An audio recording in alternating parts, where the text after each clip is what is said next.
You know, I gave Arthys Embrace an exorbitantly large amount of flak when I first got it. It just felt kind of weak, and I didn't like that I had to get critical hits for it to stagger. All around, I just had a real bad time. I was, as you young whippersnappers say these days, whack, and my knife game has never been on point. Or fleek, whatever the fuck that means. Long story short is that I'm old and out of touch with all these fancy new gizmos that all you kindergartens are packing these days, so I thought it might be a good idea to sit down in my recliner, put on my reading glasses, and really dive into what actually makes this exotic so special, and why I didn't see it for what it actually was at first. So, Arthys Embrace is a weighted knife buff, that's great, but save for giving it a second bounce, what exactly does it do? Well, quick critical hits will both strengthen the knife and allow it to stagger unstoppable champions. This is a rather lethal combo here because all those rapid critical hits are also going to kickstart practice makes perfect. This means that your super is going to charge dramatically faster, and on top of that, it also activates knock 'em down, which is going to buff stability and handling, so on and so forth. Honestly, it just kind of snowballs. In essence, the entire skill tree utilizes the exotic, and conversely, the exotic utilizes the entire skill tree. It's a circle where one thing kind of empowers the other. This is actually a really good exotic, and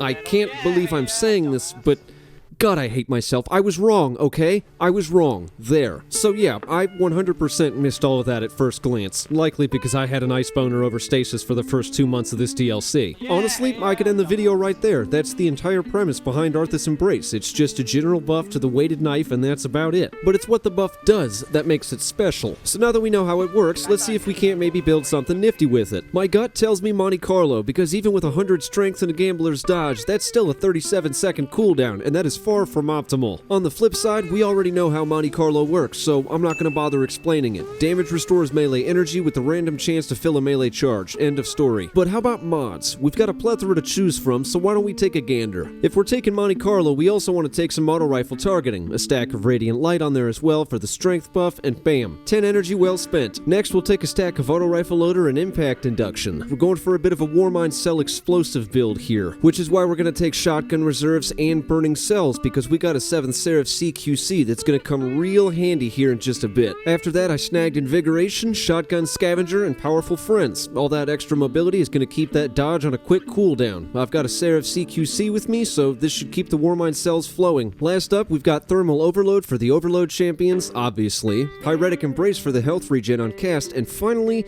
Wrath the Rasputin. Wrath gives solar splash kills a chance to drop Warmind Cells. Exceedingly handy. At the end of all this, I got a hefty stat balance with a lot of damage potential. That puts me at 61 mobility, 82 discipline, and 94 strength. That's not too shabby, but keep your pants on. Let's see if we can make it go boom first. On the topic of whether or not it goes boom, can confirm. Now, remember how I said my knife game has never really been on point? Well, this is what I was talking about.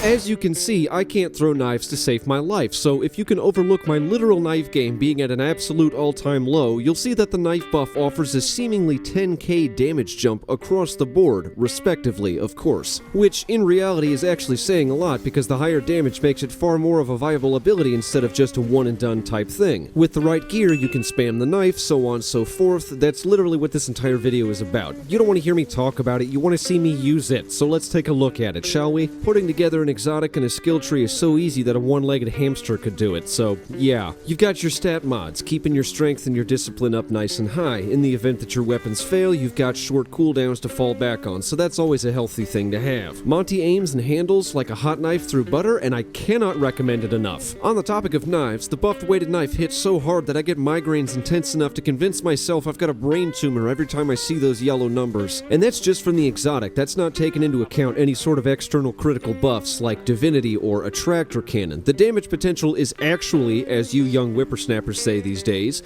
whack. In a nutshell, Monte Carlo enables seemingly limitless throwing knives, which is what I expected, obviously. You could theoretically go with the lower strength tier instead if you wanted to focus on another stat because you've got Monty, but I still felt like jacking the strength as high as I could was the safest bet for me personally. Not much point in knife building if you don't always have a knife ready to chuck at some poor unfortunate soul. Now, if for whatever whatever reason you find yourself without a knife or without Monte Carlo, again, for some strange reason, you've always got that fancy gambler's dodge to back up all your knives. All that mobility will keep your cooldown nice and quick. It's always a good thing to have multiple different avenues of proccing a high-powered ability, so mid to high mobility is definitely something I'll recommend for certain. The amount of knives that are going to be slipping through your fingers makes up for the lack of grenades you'll be dropping without any sort of external stat buff, but that's okay. You got Warmind Cells, and boy do they drop everywhere.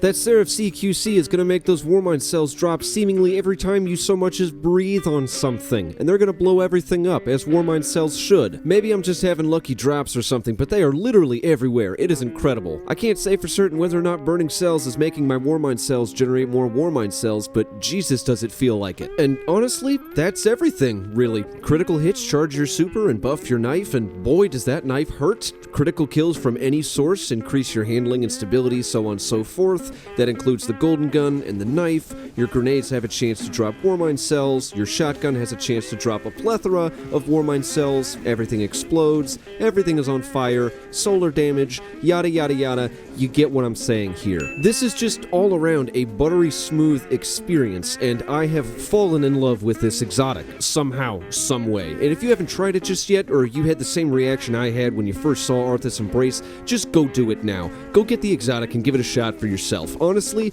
you legitimately might be surprised. I was. But that's all for this concept build. I'll be in my new cell. The old one just wasn't dark and depressing enough for me, so I started an official Discord server. Later.